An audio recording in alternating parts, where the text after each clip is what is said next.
I extend my loving greetings to everyone in the matchless name of our Lord Jesus Christ. ഏതാണ്ട് ഒരു വർഷത്തിൻ്റെ ഈ 21-ന്റെ അവസാന നിമിഷങ്ങളിലേക്കാണ് കടന്നു വന്നിരിക്കുന്നത്. We have come to the last moments of the year 2021. ഒരു മണിക്കൂറൂടെ കഴിയുമ്പോൾ 21 ചരിത്രമായി മാറുവാനായിട്ട് പോകുന്നു.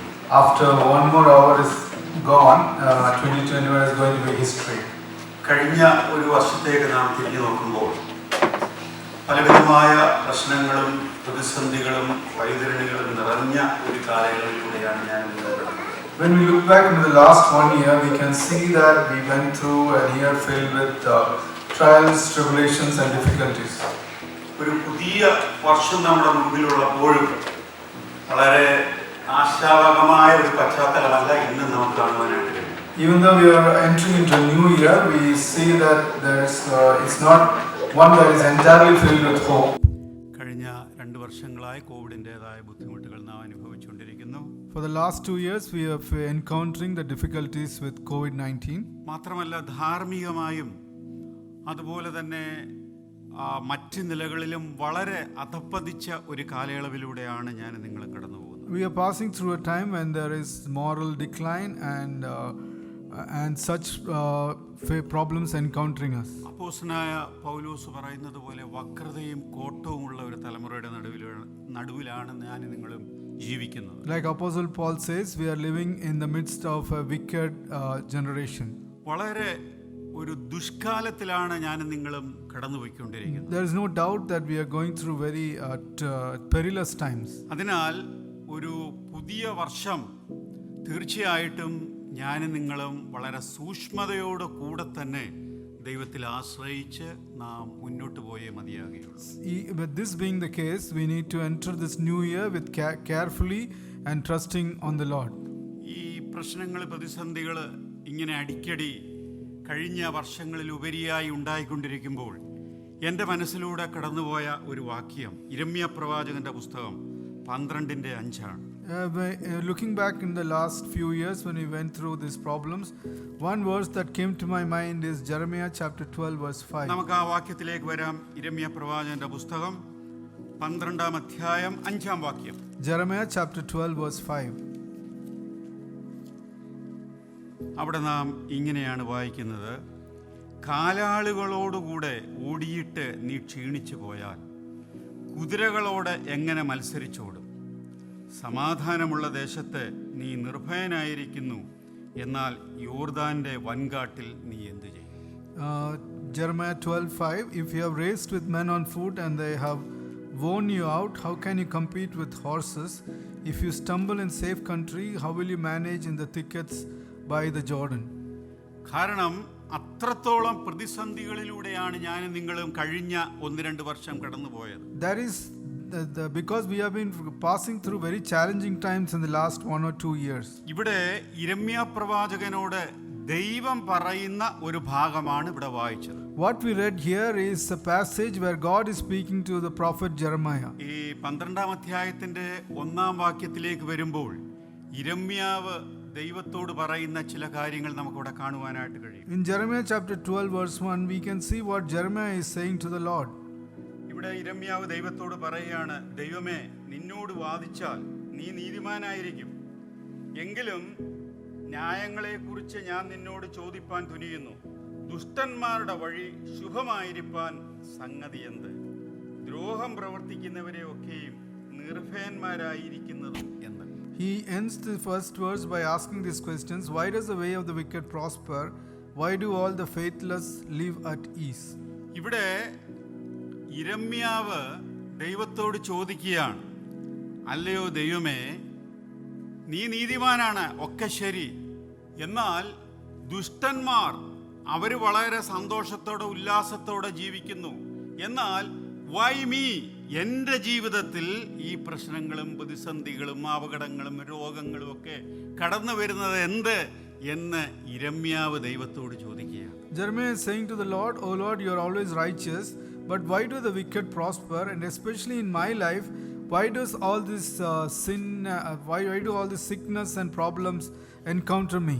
കഴിഞ്ഞ ഒരു വർഷത്തേക്ക് നാം തിരിഞ്ഞു നോക്കുമ്പോൾ പലപ്പോഴായി നാം ദൈവത്തോട് ചോദിച്ച ഒരു ഭാഗമാണ്. In the last 1 year, we can say that this is a passage and this is something that we have asked the Lord ourselves. ദൈവം നമ്മെ വഴി നടത്തി, അതിശയകരമായി നടത്തി, അത്ഭുതകരമായി നടത്തി ഒക്കെ ശരിയാണെങ്കിലും പലപ്പോഴും പ്രശ്നങ്ങളിലും രോഗങ്ങളിലും പ്രതിസന്ധികളിലൂടെയും കടന്നു പോകുമ്പോൾ നാം തിരിഞ്ഞ് ദൈവത്തോട് ചോദിക്കും, why me? എന്തുകൊണ്ട് എനിക്കിത് സംഭവിച്ചു? It is true that the Lord has led us wonderfully in the last 1 year, but in times of problems and difficulties, we ask the Lord, oh Lord, why is this happening to me?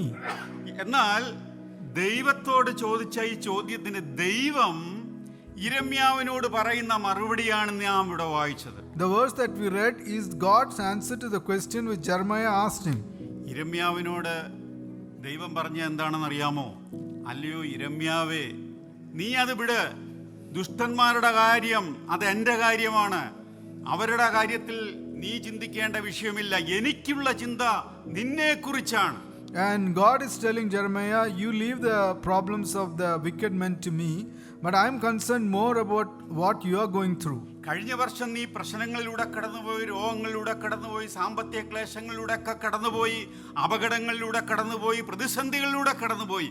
എന്നാൽ നീ അതിൽ നിന്ന് പഠിച്ച പാഠം എന്താണ്? Last year you went through difficulties, sickness, problems and dangerous situations, but what is the lesson you have learned? പലപ്പോഴും നാം പ്രശ്നങ്ങൾ വരുമ്പോൾ ദൈവത്തെ പഴിപറയുകയാണ് ചെയ്യുന്നത്. എന്നാൽ ദൈവം നമ്മോട് പറയുന്നു, ഞാൻ നിന്നെ പഠിപ്പിക്കുവാൻ, നിന്നെ ശരിയായ നിലയിൽ നിലനിർത്തുവാൻ, ആത്മീയമായി നിന്നെ വളർത്തുവാൻ പല പരിശോധനകളിലൂടെ ഞാൻ നിന്നെ കടത്തിവിടും. അതിൽ നീ പഠിച്ച പാഠം എന്താണ് എന്നാണ് എനിക്ക് അറിയുവാനായിട്ടുള്ളത്. God is replying to Jeremiah saying that you blame me when you are going through problems, but when you are really faced with all these challenging situations, what is the lesson that you have really learned? നമുക്ക് എന്തെങ്കിലും പ്രശ്നങ്ങളോ പ്രതിസന്ധികളൊക്കെ വന്നാൽ നമുക്ക് വേണ്ടത് അതിന്റെ explanations ആണ്. When we are faced with problems and difficulties, we need the explanation of why that is happening. എന്നാൽ ദൈവം എക്സ്പ്ലനേഷൻ പറയുവാനായിട്ടല്ല ആഗ്രഹിക്കുന്നത്. But God is not interested in giving answers to our നമുക്കറിയാം, problems. ദൈവവചനം നാം പരിശോധിച്ചാൽ നാം ജീവിക്കുന്നത് തന്നെ വിശ്വാസത്താലും അതുപോലെ തന്നെ ദൈവവചനത്താലും ദൈവം നൽകിയ പ്രോമിസസിലുമാണ്. We can see that we are living in this world through God's word and the promises that He gives to us. ദൈവദാസന്മാരുടെ ജീവിതങ്ങൾ വളരെ വ്യക്തമായി അതാണ് നമ്മെ പഠിപ്പിക്കുന്നത്. And God's servant's life teaches us this truth. അബ്രഹാമിന്റെ ജീവിതത്തിൽ സംഭവിച്ച ഓരോന്നിന്റെയും വിശദീകരണം ചോദിച്ചാൽ അതിനൊന്നും ഒരു വിശദീകരണം പറയുവാനായിട്ട് കഴിയില്ല. If you ask the reason behind why things happen in Abraham's life, then there is no real explanation behind that. അതുപോലെ തന്നെയാണ് നമ്മുടെ ജീവിതത്തിലും. Same case is found in our lives as well. ഇവിടെ ദൈവം യിരെമ്യാവ് ചോദിച്ചതിന് മറുപടി രണ്ട് മെറ്റഫോർ ആയിട്ടാണ് ഇവിടെ പറയുന്നത്. Here God is answering the question posed to him by Jeremiah by using two metaphors. ഒന്ന്, കാലാളുകളോട് നീ ഓടി അവിടെ നീ ക്ഷീണിച്ചു പോയാൽ കുതിരകളോടുകൂടെ നീ ഓടുമ്പോൾ എന്താണ് സംഭവിക്കുന്നത്? First thing the Lord is saying, if you have raced with men on foot and they have worn you out, how will you compete with horses? രണ്ടാമതായി ഇവിടെ പറയുന്നു, സമാധാനമുള്ള ദേശത്ത് നിനക്ക് നിർഭയനായിരിക്കുവാൻ സാധിക്കുന്നില്ല എങ്കിൽ യോർദാന്റെ വൻകാട്ടിൽ നീ എന്തു ചെയ്യും? If you are not able to live safely in a peaceful country, how will you manage in the thickets by the Jordan? അതിലെ മലയാള പരിഭാഷയിൽ ഇച്ചിരി വ്യത്യാസമുണ്ട്, ആശയ വ്യത്യാസമുണ്ട്. ഇംഗ്ലീഷിൽ നമുക്ക് വായിച്ചാൽ രണ്ടാമത്തെ ഭാഗം വ്യക്തമായി മനസ്സിലാക്കുവാനായിട്ട്. When we read the Malayalam translation, there we are not able to get the real meaning, but English is helping us in this verse. നമുക്കറിയാം, കാലാൾപ്പടയോടെ ചേർന്ന് ഓടുക എന്ന് പറഞ്ഞാൽ അതിന്റെ അർത്ഥം ചെറിയ ചെറിയ പ്രശ്നങ്ങളോടുകൂടെ നീ ഓടുമ്പോൾ, നീ ക്ഷീണിച്ചു പോയാൽ, മടുത്തു പോയാൽ, തളർന്നു പോയാൽ കുതിരപ്പടയോടുകൂടെ നിനക്ക് എങ്ങനെ ഓടുവാനായിട്ട് കഴിയും? When you are faced with small problems, which means that you are racing with men on foot, but how will you face bigger problems in your life? രണ്ടാമതായി ഇവിടെ പറയുന്നു, നീ സമാധാനമുള്ള ദേശത്ത്. ഞാൻ നിങ്ങളിപ്പോൾ ആയിരിക്കുന്ന ദേശം വളരെ സമാധാനമുള്ള ദേശമാണ്. അവിടെ നിനക്ക് സന്തോഷമായിരിക്കുവാൻ കഴിയുന്നില്ല എങ്കിൽ, ഈ രാജ്യത്ത് എന്തെങ്കിലും ഒരു പ്രതിസന്ധി ഉണ്ടായാൽ, ഒരു സിവിൽ വാർ ഉണ്ടായാൽ, മറ്റെന്തെങ്കിലും പാൻഡമിക് വന്നാൽ നീ എങ്ങനെ നിനക്ക് മുമ്പോട്ട് പോകാനായിട്ട് കഴിയും? You are living in a peaceful country like Australia, but in this safe country, when you are faced with pandemic or civil war or other big problems, then how are you going to manage? ഇവിടെ പറയുന്ന യോർദാന്റെ വൻകാട്ടിൽ നീ എന്ത് ചെയ്യുമെന്നാണ് ഇവിടെ ചോദിക്കുന്നത്. Here it is asking, what will you do in the swelling of the Jordan? യോർദാന്റെ വൻകാടെന്ന് പറയുന്നത് ഇവിടെ അതിന്റെ ചരിത്രം ഞാനൊന്ന് പഠിച്ചപ്പോഴ് ഹാർവസ്റ്റ് സീസണിൽ യോർദാൻ നദി കരകവിഞ്ഞൊഴുകും. When I studied about this swelling of the Jordan, we can see that in the time of harvest, Jordan will overflow. കരകവിഞ്ഞൊഴുകുമ്പോൾ ജലം എന്ത് ചെയ്യും? കുറ്റിക്കാടുകളിലേക്കും സമീപ പ്രദേശങ്ങളിലേക്കും ഒക്കെ ഒഴുകിച്ചെല്ലും. When this river starts overflowing, the water enters the thickets and the fields nearby. അതിൽ നിന്ന് വന്യമൃഗങ്ങൾ വന്ന് മനുഷ്യരെയും അവരുടെ മൃഗങ്ങളെയൊക്കെ കടിച്ചു തിന്നുവാനായിട്ട് കൊല്ലുവാനായിട്ടിടയാവും. Because of this, wild animals enter into domestic areas and they kill the animals and even fight against people. ഇത് പറഞ്ഞത് നമ്മോടുള്ള ബന്ധത്തിൽ നമുക്കൊന്ന് മനസ്സിലാക്കാം. Now let's understand this verse in the context of our life. നാം കഴിഞ്ഞ വർഷം പല നിലകളിൽ ഓടുകയായിരുന്നു. In the last 1 year we were running in different ways. ക്രിസ്തീയ ജീവിതം എന്ന് പറയുന്നത് തന്നെ ഒരു ഓട്ടക്കളമാണ്. Our Christian life is a running race. അപ്പോസ്തലനായ പൗലോസ് തന്നെ ഫിലിപ്പി ലേഖനത്തിൽ പറയുന്നു, ഞാനും ഓടുകയാണെന്ന്. Apostle Paul himself said in the epistle to Philippians that even I am running. കഴിഞ്ഞ വർഷം ഓരോരുത്തരോടും ചോദിച്ചാൽ ഓരോരുത്തരും വിവിധ വിഷയങ്ങളോടുള്ള ബന്ധത്തിൽ മത്സരിച്ചോടുകയായിരുന്നു. If we ask anyone sitting here, each person can say in different subjects and matters we were competing and racing. ചിലർ തങ്ങളുടെ രോഗങ്ങളോടൊപ്പം ഓടുകയായിരുന്നു. Some people were running with their disease. ചിലർ തങ്ങളുടെ മാനസിക ക്ലേശങ്ങളോടൊപ്പം ഓടുകയായിരുന്നു. Some people were running with the mental problems. ചിലർ സാമ്പത്തിക ക്ലേശങ്ങളോടൊപ്പം ഓടുകയായിരുന്നു. Some people were running with the economic difficulties. ഞാൻ വിശദീകരിക്കുന്നില്ല. പലപ്പോഴും നമുക്ക് ഓടി വിജയിക്കുവാൻ ദൈവം കൃപ നൽകി. I'm not explaining, but it is true that in many times God gave us the victory. എന്നാൽ ഇന്നും നാം പലരും ഓടിക്കൊണ്ടിരിക്കുകയാണ്. At the same time, many of us are even running at this moment. പ്രിയമുള്ളവരെ, നമ്മുടെ ജീവിതം ഒരു ഓട്ടക്കളത്തിലാണ്. Oh dear ones, our life is in a running field. ദൈവം നമ്മെക്കുറിച്ച് ആഗ്രഹിക്കുന്നത് അത് തന്നെയാണ്. That is what God is expecting from us also. എന്നാൽ കഴിഞ്ഞ ഒരു വർഷം വിവിധ പ്രശ്നങ്ങളോടുള്ള ബന്ധത്തിൽ നാം ഓടിക്കൊണ്ടിരുന്നു. എന്നാൽ ദൈവം അതിനെ അതിജീവിക്കുവാൻ തക്കവണ്ണമുള്ള കൃപ, കരുണ നമ്മോട് കാണിച്ചു. അതോർത്ത് നമുക്ക് ദൈവത്തെ സ്തുതിക്കാം. Last 1 year we were running in many difficult situations, but God gave us the grace and strength to overcome those situations. എന്നാൽ രണ്ടാമത് കാലാളുകളോടൊപ്പം ഓടി. രണ്ടാമത് പറയുന്നത് എന്താണ്? ഈ പുതിയ വർഷം നമുക്ക് അറിയുവാനായിട്ട് കഴിയുന്നില്ല. ഒരുപക്ഷെ നാം കുതിരപ്പടയോടൊപ്പം ഓടേണ്ടതായിട്ട് വരാം. This new year we don't know what it's going to bring forth, but maybe we are asked to compete with horses. അതിന്റെ അർത്ഥം എന്ന് പറഞ്ഞാൽ വലിയ പ്രശ്നങ്ങൾ, വലിയ പ്രതിസന്ധികൾ നമ്മുടെ ജീവിതങ്ങളിൽ ഉണ്ടായേക്കാം. It means that bigger problems, bigger challenges may happen in our life. എന്നാൽ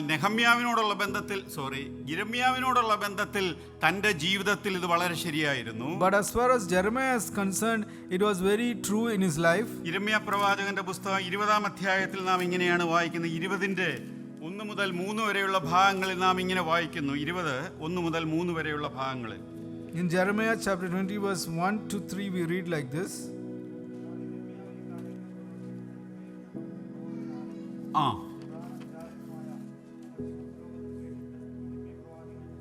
യിരെമ്യാ പ്രവാചകനെ അടിച്ചു, ആമത്തിലിട്ടു. വായിക്കേണ്ട സമയമില്ലല്ലോ. വലിയ കഷ്ടതയിലൂടെ യിരെമ്യാവ് കടന്നു പോകേണ്ടതായിട്ട് വന്നു. In these verses we read that Jeremiah was beaten, he was put in the stocks, he went through very hard times. താൻ കുതിരപ്പടയോടൊപ്പം ഓടേണ്ടതായിട്ട് വന്നു. He came to a situation where he had to run with the horses.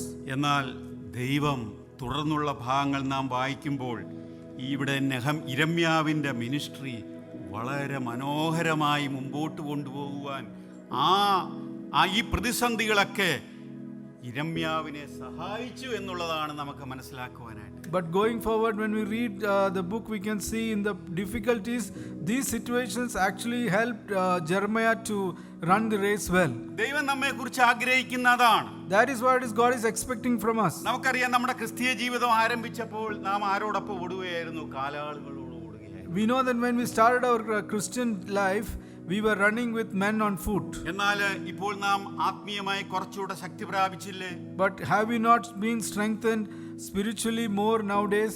ദൈവം നമുക്ക് ശക്തി തന്നില്ലേ? Has not God given us strength? ഇന്ന് പലപ്പോഴും നാം കുതിരകളോടൊപ്പമല്ലേ ഓടുന്നത്? In these days are we not running with horses? എങ്കിലും നമ്മെ ദൈവം അതിനെയൊക്കെ അതിജീവിക്കുവാൻ തക്കവണ്ണം ദൈവം നമ്മെ സഹായിച്ചുകൊണ്ടിരിക്കും. But God at this time is giving us strength to overcome our problems. ചുരുക്കത്തിൽ ഒരു പുതിയ വർഷത്തേക്ക് നാം പ്രവേശിക്കുമ്പോൾ പ്രിയമുള്ളവരെ, നാം ഓർക്കേണ്ട വസ്തുത, കഴിഞ്ഞ ഒരു വർഷം നാം കടന്നുപോയ പാതകളിൽ നാം എന്താണ് പഠിച്ചത്, ദൈവം നമ്മെ എന്താണ് പഠിപ്പിച്ചത് എന്ന് നാം മനസ്സിലാക്കേണ്ടതാണ്. In short, when we look at the last 1 year, we have to see what we learned and then we have to see what God taught us. ആ പാഠങ്ങൾ ഉൾക്കൊണ്ടുകൊണ്ട് തന്നെ ദൈവത്തിനു വേണ്ടി കൂടുതൽ ചലഞ്ചസ് ഏറ്റെടുക്കുവാൻ മുമ്പോട്ട് വരണം എന്നാണ് ദൈവം നമ്മോട് പറയുന്നത്. Keeping those lessons in mind, what God is expecting from us is that we should be willing to accept more challenging situations in our lives. ചുരുക്കത്തിൽ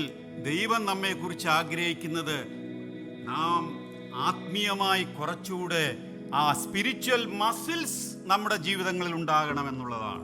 In other words, what God is expecting from us is that we should start building spiritual muscles in our life. Spiritual maturity ഞാനും നിങ്ങളും പ്രാപിക്കണമെന്നുള്ളതാണ്. And next we should obtain spiritual maturity. അതിന് നാം എന്താണ് ചെയ്യേണ്ടത്? എബ്രായർക്ക് എഴുതിയ ലേഖനം 12-ാം അധ്യായം 1 മുതൽ 3 വരെയുള്ള വാക്യങ്ങൾ നാം ഇങ്ങനെയാണ് വായിക്കുന്നത്. ആകയാൽ നാമും സാക്ഷികളുടെ ഇത്ര വലിയൊരു സമൂഹം നമുക്ക് ചുറ്റും നിൽക്കുന്നത് കൊണ്ട് സകല ഭാരവും മുറുകെ പറ്റുന്ന പാവവും വിട്ട് നമുക്ക് മുമ്പിൽ വെച്ചിരിക്കുന്ന ഓട്ടം സ്ഥിരതയോടെ ഓടണം. And Hebrews 12 verse 1 we see that therefore since we are surrounded by such a great cloud of witnesses, let us throw off everything that hinders and the sin and let us run with perseverance the race set before us. വിശ്വാസത്തിന്റെ നായകനും പൂർത്തി വരുത്തുന്നവനുമായ യേശു കർത്താവിനെ നോക്കിക്കൊണ്ട് നമ്മുടെ സകല പാവവും ഭാരവും വിട്ട് സ്ഥിരതയോടെ നമ്മുടെ ഓട്ടം ഓടാം. And looking unto Jesus, the author and finisher of our faith, let us throw away the things that hinders us and let's run with patience. നമ്മുടെ മുമ്പിൽ വലിയൊരു സാക്ഷികളുടെ സമൂഹമുണ്ട്. There is a great cloud of witness around us. വലിയ കഷ്ടതയിലൂടെ പീഡനങ്ങളിലൂടെ കടന്നുപോയ വലിയൊരു കൂട്ടം.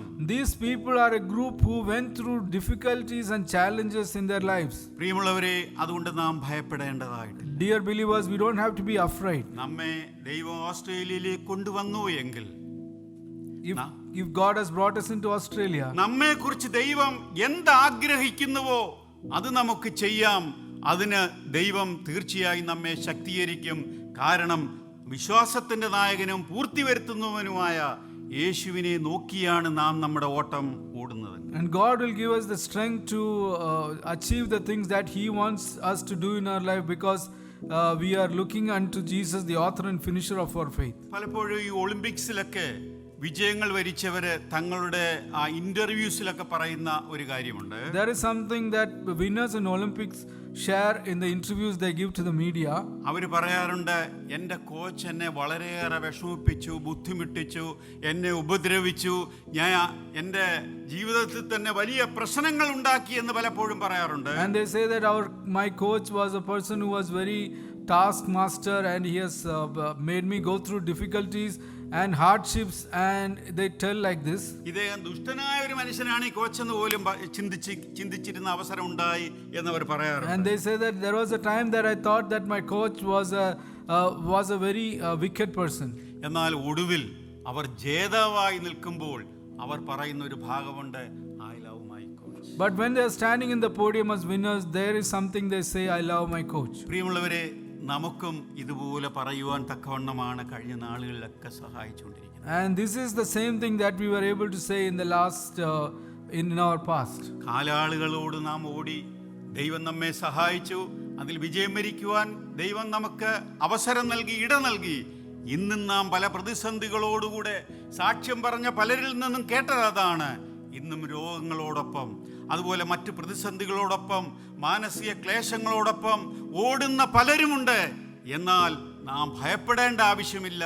കാരണം വിശ്വാസത്തിന്റെ നായകനും പൂർത്തി വരുത്തുന്നവനുമായ നമ്മുടെ നല്ല നാഥനെ നോക്കിയാണ് ഞാനും നിങ്ങളും നമ്മുടെ യാത്ര തുടരുന്നത്. We started our race with racing with men on foot, but we heard today that there are many of our believers who have gone through difficulties, disease, sickness, mental agony, because we are looking unto Jesus, who has already won, and He is the author and finisher of our faith. യിരെമ്യാവിന്റെ പ്രവചനം 29-ന്റെ 11-ാം വാക്യത്തിൽ നാം ഇങ്ങനെയാണ് വായിക്കുന്നത്: നിങ്ങൾ പ്രത്യാശിക്കുന്ന ശുഭ ഭാവി വരുവാൻ തക്കവണ്ണം ഞാൻ നിങ്ങളെക്കുറിച്ച് നിരൂപിക്കുന്ന നിരൂപണങ്ങൾ ഇന്നവ എന്ന് ഞാൻ അറിയുന്നു. അവ തിന്മയ്ക്കല്ല നന്മയ്ക്കത്രേ ഉള്ള നിരൂപണങ്ങൾ എന്ന് യഹോവയുടെ അരുളപ്പാട്. Jeremiah 29:11 says that, for I know the plans I have for you, declares the Lord, plans to prosper you and not to harm you, plans to give you hope and a future. എന്താണ് അവിടെ വായിക്കുന്നത്? ദൈവത്തിന് ഇവിടെ ഇരിക്കുന്ന ഓരോരുത്തരെ കുറിച്ച് ഒരു പ്ലാനും പദ്ധതിയുമുണ്ട്. It means that God has a plan and purpose for each one of the persons sitting here. നമുക്ക് നമ്മെക്കുറിച്ച് വലിയ പദ്ധതികളുണ്ട്. It is true that we have our own plans. നാം വലിയ കാര്യങ്ങളൊക്കെ ചെയ്യുവാനായിട്ടാണ് ആഗ്രഹിക്കുന്നത്. We want to do great things. എന്നാൽ അതിലുപരിയായി ദൈവത്തിന് നമ്മെക്കുറിച്ചൊരു പദ്ധതിയുണ്ട്. But more than that, God has a plan for us. ദൈവം നമ്മെ നന്നായി അറിയുന്നു. God knows us really well. അമ്മയുടെ ഗർഭത്തിൽ ഉരുവാകുന്നതിന് മുമ്പേ അവൻ നമ്മെ അറിഞ്ഞു. Even before we were formed in our mother's womb, He knows us. അവൻ നമ്മുടെ തലമുടി പോലും എണ്ണി അക്കമിട്ട് ചിട്ടപ്പെടുത്തിയിരിക്കുന്നു. He has even numbered our hairs on the head. നമ്മുടെ നിരൂപണങ്ങൾ, നമ്മുടെ ചിന്താഗതികൾ, മനോഗതികൾ എല്ലാം ദൈവത്തിന് അറിയാം. He knows our thinking, attitude and our behaviors. നമ്മെക്കുറിച്ച് നാം അറിയുന്നതിലുപരിയായി എല്ലാം ദൈവത്തിന് അറിയാം. God knows us much more better than we know about ourselves. ആ ദൈവത്തിന് നമ്മെക്കുറിച്ചൊരു പ്ലാൻ ഉണ്ട്. And this God has a plan for us. ഒരു പദ്ധതിയുണ്ട്. He has a purpose for us. പലപ്പോഴും നാം എന്താ ചെയ്യുന്നതെന്ന് അറിയാമോ? നമ്മുടെ ആവശ്യങ്ങളെല്ലാം എഴുതി ദൈവത്തിന്റെ കയ്യിലോട്ട് കൊടുക്കും. ദൈവമേ, നീ അടിയിലൊന്ന് ഒപ്പിട്ടാൽ. And many times we place all our requests before God and ask Him to sign below that. എന്നാൽ ദൈവം നമ്മെക്കുറിച്ച് അങ്ങനെയല്ല ആഗ്രഹിക്കുന്നത്. But that is not what God desires from us. ദൈവം നമ്മെക്കുറിച്ച് ആഗ്രഹിക്കുന്നത് എന്താണെന്ന് അറിയാമോ? ദൈവം തന്റെ പദ്ധതി നമ്മോടുള്ള ബന്ധത്തിൽ പൂർത്തീകരിക്കും. And God knows that He will fulfill the plan for us. അതിനുവേണ്ടി നമ്മുടെ സിഗ്നേച്ചറാണ് ദൈവം ആഗ്രഹിക്കുന്നത്. That there He wants our signature and to cooperate with Him. പ്രിയമുള്ളവരെ, വരുന്ന ദിവസങ്ങളിൽ ദൈവത്തിന്റെ കരങ്ങളിൽ നമ്മെ തന്നെ സമർപ്പിക്കാം. Dear believers, in the coming days, let us submit our life in God's ഈ hands. പുതിയ വർഷത്തിൽ ദൈവത്തിന്റെ പദ്ധതി നമ്മിലൂടെ നടപ്പിലാകുവാൻ തക്കവണ്ണം ദൈവ കരങ്ങളിൽ നമ്മെ തന്നെ സമർപ്പിക്കാം. In the coming year, let's submit ourselves into God's hands so that His plans will be fulfilled in our lives. ഒന്നാമതായിട്ട് നാം വായിച്ചത് യിരെമ്യാ പ്രവാചകന്റെ പുസ്തകം 12-ന്റെ 5-ാം വാക്യത്തിൽ ദൈവം യിരെമ്യാവിനോട് പറയുന്ന ഒരു ചോദ്യമാണ് വായിച്ചത്. First thing we read is in Jeremiah 12 verse 5. It is a question God is asking prophet Jeremiah. ഇനി യിരെമ്യാവ് തന്റെ സെക്രട്ടറിയോട് ചോദിക്കുന്ന ഒരു ചോദ്യത്തോടു കൂടി അവസാനിപ്പിക്കാം. Now let's conclude by a question Jeremiah is asking his secretary. പ്രവാചകന്റെ പുസ്തകം 45-ാം അധ്യായം, Jeremiah chapter 45 അതിന്റെ 5-ാമത്തെ വാക്യം, verse 5. യിരെമ്യാവ് 45-ന്റെ 5 ഒന്ന് വായിച്ചോ.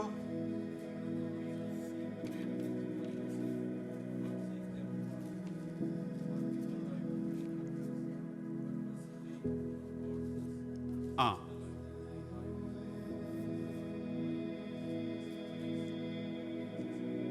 ഇവിടെ യിരെമ്യാവ് തന്റെ സെക്രട്ടറിയായ, തന്റെ പെന്മാൻ, തന്റെ എഴുത്തുകാരനായ, താൻ പറഞ്ഞു കൊടുക്കുന്നത് എഴുതിക്കൊണ്ടിരുന്ന ബാരൂക്കിനോട് ചോദിക്കുന്ന ഒരു ചോദ്യമാണ്. എന്നാൽ നീ നിനക്കായിട്ട് വലിയ കാര്യങ്ങളെ ആഗ്രഹിക്കുന്നുവോ? ആഗ്രഹിക്കരുത്. ഞാൻ സർവ്വ ജഡത്തിനും അനർത്ഥം വരുത്തുമെന്ന് യഹോവയുടെ അരുളപ്പാട്. എങ്കിലും നീ പോകുന്ന എല്ലായിടത്തും ഞാൻ നിന്റെ ജീവനെ നിനക്ക് കൊള്ള പോലെ തരും എന്നിങ്ങനെ നീ അവനോട് പറയണം എന്ന് യഹോവ അരുളി ചെയ്തു. But here Jeremiah is speaking to Baruch, who is the secretary who was writing everything he was saying. He is saying in verse 5, should you then seek great things for yourself? Seek them not. But wherever you go, I will let you escape with your life. വിശദീകരിക്കുവാനായിട്ട് നേരമില്ല. No time to explain. ഇവിടെ ബാരൂക്കിനോട് യിരെമ്യാവ് പറയാണ്, യിരെമ്യാവേ, നീ എന്നോടൊപ്പം ഉണ്ടായിരുന്നു, നീ എനിക്ക് വേണ്ടി ഞാൻ പറഞ്ഞു തന്നെല്ലാം നീ എഴുതിക്കൊണ്ടിരുന്നു. നീ എനിക്ക് വളരെ നല്ല കൂട്ടാളിയായിരുന്നു. എനിക്ക് വേണ്ടി, ദൈവത്തിന് വേണ്ടി നീ വൻ കാര്യങ്ങളെ ചെയ്തുകൊണ്ടിരുന്നു. അങ്ങനെയുള്ള നീ ഇപ്പോഴതെല്ലാം വിട്ട് നീ നിന്റെ സ്വന്തം ലാഭത്തിന് വേണ്ടി പോകുവാൻ ആഗ്രഹിക്കുന്നുവോ എന്നാണ് ബാരൂക്കിനോട് യിരെമ്യാവ് ചോദിക്കുന്നത്. Now Jeremiah is asking Baruch that you have done good things before and you have written faithfully whatever I am saying, but now should you seek what is good for yourself? അങ്ങനെ ബാരൂക്കിനോട് ചോദിക്കാൻ ചില കാരണങ്ങളുണ്ട്. അത് അവിടെ തന്നെ പറയുന്നുണ്ട്. അതിലെ 3-ാം വാക്യത്തിൽ പറയുന്നത് എന്താണെന്നറിയാമോ? ബാരൂക്കിന് എന്തോ ചില പ്രശ്നങ്ങൾ, മാനസിക ക്ലേശങ്ങളൊക്കെ ഉണ്ടായി. ഒന്നാമത്തെ കാര്യം. രണ്ടാമത് മറ്റൊരു കാര്യം പറയുന്നത്, ബാരൂക്കിൻ്റെ സഹോദരൻ രാജാവിൻ്റെ സദസ്സിലെ വലിയൊരു ഉദ്യോഗസ്ഥനായിരുന്നു. അപ്പോൾ നല്ലൊരു ഉദ്യോഗം കിട്ടാനുള്ള വഴി ആർക്കുണ്ട്? ഈ ബാരൂക്കിനുണ്ട്. അതുകൊണ്ട് ബാരൂക്ക് യിരെമ്യാവിനോടുള്ള അല്ലെങ്കിൽ ദൈവത്തോടുള്ള ശുശ്രൂഷയൊക്കെ മതിയാക്കി തനിക്കായി ചില വൻകാര്യങ്ങൾ ചെയ്യുവാൻ ആഗ്രഹിച്ച് മുമ്പോട്ട് പോകുവാനായിട്ട്. There are some reasons why he is saying this to Baruch. First, in verse 3 we can see that Baruch has got some sorrow in his life, and secondly, Baruch had an official who was an important person in the king's royal court, so he had a way to go to important positions in the royal palace, and that's why he was desiring after these things. അവിടെയാണ് ഇവിടെ യിരെമ്യാവ് ബാരൂക്കിനോട് ചോദിക്കുന്നത്, ബാരൂക്കേ, നീ നിനക്കായിട്ട് വലിയ കാര്യങ്ങൾ ആഗ്രഹിക്കുന്നുവോ? പ്രിയമുള്ളവരെ, ഈ വരുന്ന ഒരു വർഷം ദൈവത്തിനായിട്ട് വലിയ കാര്യങ്ങൾ നമുക്ക് ആഗ്രഹിക്കാം. Therefore Jeremiah is asking Baruch, should you then seek great things for yourself?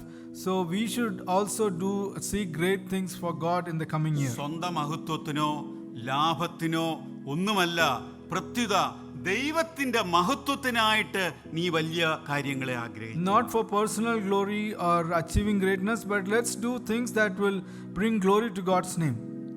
രണ്ടാമതായിട്ട് അവിടെ പറയുന്ന ഒരു കാര്യം എന്താണെന്നറിയാമോ? ഞാൻ സർവ്വ ജഡത്തിനും അനർത്ഥം വരുത്തും. And secondly, it is written there, I will bring disaster on all people. എന്താ ഇതിന്റെ അർത്ഥം എന്നറിയാമോ? വലിയ ന്യായവിധി വരാൻ പോകുന്നു. It means സർവ്വ ജഡവും, രക്ഷിക്കപ്പെടാത്ത സർവ്വ ജഡത്തിന്റെ മേലും വലിയ ന്യായവിധി വരുവാൻ പോകുന്നു. ഇനി അധികം സമയമില്ല എന്ന് വളരെ വ്യക്തമായി പറയുന്നു. It means that a great judgment is going to come upon all people who have not been saved, and there is no time for this. എന്നാൽ മൂന്നാമതായി ഇവിടെ പറയുന്നത് എന്തെന്നറിയാമോ? എന്നാൽ ഞാൻ നിന്റെ ജീവനെ കൊള്ള പോലെ തരും എന്നിങ്ങനെ നീ അവനോട് പറയണമെന്ന് പറഞ്ഞു. And the next thing he is saying is, I will give thee for a prey in all places whither thou goest thy life. എന്ന് പറഞ്ഞാൽ ഞാൻ നിന്റെ പ്രാണനെ രക്ഷിക്കും. എല്ലാ പ്രതിസന്ധികളിലൂടെ കടന്നു പോയാലും നീ ഒരു യുദ്ധത്തിൽ പടയാളിയുടെ ജീവൻ എത്രത്തോളം വിലപ്പെട്ടതാണോ അതുപോലെ ഞാൻ നിന്നെ രക്ഷിക്കുമെന്നാണ് ഇവിടെ പറയുന്നത്. It says here that I will save your life, just like a soldier's life is important in a battle. Similarly, God says to him that I will save your life. തുടർന്ന് നാം ദൈവവചനം പഠിച്ചാൽ ബാരൂക്കിനോടുള്ള ബന്ധത്തിലും യിരെമ്യാവിനോടുള്ള ബന്ധത്തിലും അത് വളരെ ശരിയായിരുന്നു എന്ന് നമുക്ക് കാണുവാനായിട്ട്. When we read God's word, we can see that it became true in the life of Baruch and in the life of Jeremiah. പ്രിയമുള്ളവരെ, ഈ വരുന്ന വർഷത്തിൽ, പുതിയ വർഷത്തിൽ നാം നമുക്കായിട്ടല്ല ദൈവത്തിനായിട്ട് വൻകാര്യങ്ങൾ ചെയ്യുവാനായിട്ട് ആഗ്രഹിക്കുന്നു. In the coming new year, let's not do things for ourselves, but let's aim and do things for God's glory. ഞാൻ ഈ ഭാഗം പറയുവാനായിട്ട് ആഗ്രഹിച്ചപ്പോൾ ഞാൻ ആ ഭാഗം ഒന്ന് നോക്കിയപ്പോഴേ എഴുതിയിട്ടിട്ടുണ്ട്. ഏതാണ്ട് അവിടെ ഒരു date എഴുതിയിട്ടിട്ടുണ്ട്, 15/12/2007. And when I was studying this, I have written a note in my Bible which says 15/12/2007. ഇത് പുതിയ ബൈബിളാണ്, പഴയ Bible. It's my new Bible, but it was there in the old Bible. അത് ഫ്രാങ്ക്സ്റ്റണിൽ വെച്ച് നടന്ന MGVയുടെ ഒരു മീറ്റിംഗിലാണ് പ്രസംഗിച്ച ഭാഗമാണ്. That was a passage I preached in a meeting in Frankston. ഏതാണ്ട് 10-13 വർഷങ്ങൾക്കപ്പുറം. It was around 10 to 13 years back. വർക്കിച്ചാനെ മാത്രമേ ഭയമുള്ളൂ. വർക്കിച്ചാൻ വല്ല എഴുതി ഇട്ടിട്ടുണ്ടോ? ഇല്ല. ഉണ്ടോ? I think Varkichan would have noted these words from the message. അപ്പോൾ ഞാൻ ഈ ഭാഗം പഠിച്ചപ്പോൾ പെട്ടെന്ന് ആ മീറ്റിംഗ് എൻ്റെ ഓർമ്മയിലേക്ക് വന്നു. When I was studying this passage, that meeting came to my mind. അതും ഒരു December ഒടുവിലായിരുന്നു. That meeting was also in the end of December. വർഷങ്ങൾ എത്രയോ കടന്നു. How many years have passed us by? പ്രിയമുള്ളവരെ, ദൈവം നമ്മോട് പറയുന്നു, ഈ പുതിയ വർഷത്തിൽ ദൈവത്തിനായി വൻകാര്യങ്ങൾ നമുക്ക് ചെയ്യാം. Dear believers, God is telling us in the new year, let's do great things for God. ദൈവത്തിനായി വൻകാര്യങ്ങൾ ചെയ്യണമെങ്കിൽ ദൈവത്തിന്റെ കൃപ ധാരാളമായി ആവശ്യമുണ്ട്. To do great things for God, you need great grace from God. അതുകൊണ്ട് നാം എന്തൊക്കെയാ ചെയ്യേണ്ടതെന്നറിയാമോ? നാം കഴിഞ്ഞ വർഷത്തിൽ ദൈവം പഠിപ്പിച്ച പാഠങ്ങളിലൂടെ നമ്മുടെ കണ്ണുകളെ ഒന്ന് വായിക്കാം. Do you know what we need to do for that? We should go through the different lessons God taught us last year. അവിടെ നിന്ന് നാം എന്താണ് പഠിച്ചത്? What did we learn from those things? ആ പഠിച്ച പാഠങ്ങൾ ഉൾക്കൊണ്ടുകൊണ്ട് ഉപേക്ഷിക്കേണ്ടതെല്ലാം ഉപേക്ഷിക്കാം. Understanding the lessons we learned, let's forsake those things that need to be rejected. മുറുകെ പിടിക്കേണ്ടത് മുറുകെ പിടിക്കാം. Let's hold fast to those things to which we have to hold fast. കാരണം ദൈവത്തിന് നമ്മെക്കുറിച്ച് ഒരു പദ്ധതിയുണ്ട്. Because God has a plan for us. ദൈവം നമ്മെക്കുറിച്ച് ആഗ്രഹിക്കുന്നത് ദൈവത്തിന് വേണ്ടി വൻകാര്യങ്ങൾ ചെയ്യുക എന്നുള്ളതാണ്. What God is demanding from us is that we should do great things for God. വരുന്ന ഒരു പുതിയ വർഷം ദൈവം നമുക്ക് തരികയാണെങ്കിൽ എപ്പോഴും ഈ ചിന്തകൾ നമ്മുടെ മനസ്സിലുണ്ടായിരിക്കട്ടെ. If God is granting us a new year, let these thoughts be with us all the time. നാം കഴിഞ്ഞൊരു വർഷം കാലാളുകളോടുകൂടെ ഓടി. The last 1 year we were running with men on foot. ദൈവകൃപയാൽ നമ്മെ ദൈവം ഇന്നും നിലനിർത്തി. By God's grace, He is making us stand even today. കുതിരകളോടുകൂടെ ഓടിയാലും നാം ഭയപ്പെടേണ്ടതായിട്ടില്ല. Even if we have to run with horses, we don't need to be afraid. കാര്യം നമ്മെ ശക്തിപ്പെടുത്തുന്ന ഒരു ദൈവം നമുക്ക് വേണ്ടി ജീവിക്കും. Because there is a God who is strengthening us and who is living today. ദൈവത്തിന് നമ്മെക്കുറിച്ചൊരു പദ്ധതിയുണ്ട്. God has a plan for us. ആ പദ്ധതി നമ്മിലൂടെ നിറവേറ്റപ്പെടുവാൻ നമുക്ക് ദൈവകരങ്ങളിൽ താണിരിക്കാം. To fulfill that purpose in our life, let's humble ourselves in God's hands. നാം നമുക്കായിട്ടല്ല, ദൈവത്തിനു വേണ്ടി വൻകാര്യങ്ങൾ ചെയ്യുവാൻ ആഗ്രഹിക്കാം. Let's aim not to do great things for us, but great things for God. അതാണ് ഏറ്റവും വലിയ കാര്യം. That is the best thing. പലപ്പോഴും നാം ഇവിടുന്ന് ചിന്തിച്ചുകൊണ്ടിരിക്കുകയാണ്, ഇപ്പോഴും അടുത്ത 2022 വലിയ വലിയ കാര്യങ്ങൾ ചെയ്യണം, എനിക്കായി വലിയ കാര്യങ്ങൾ ചെയ്യണമെന്ന് ചിന്തിച്ചിരിക്കുമ്പോൾ ദൈവം നമ്മോട് പറയുന്നു, നീ നിനക്കായിട്ടല്ല, എനിക്ക് വേണ്ടി വൻകാര്യങ്ങൾ ചെയ്യുവാൻ ആഗ്രഹിക്കുന്നു. When we are sitting here and thinking about the great ambitions we have for 2022, what God is telling us is not to do great things for you, but do great things for me. അങ്ങനെയെങ്കിൽ ഞാൻ നിനക്ക് വേണ്ടി വൻകാര്യങ്ങൾ ചെയ്യും.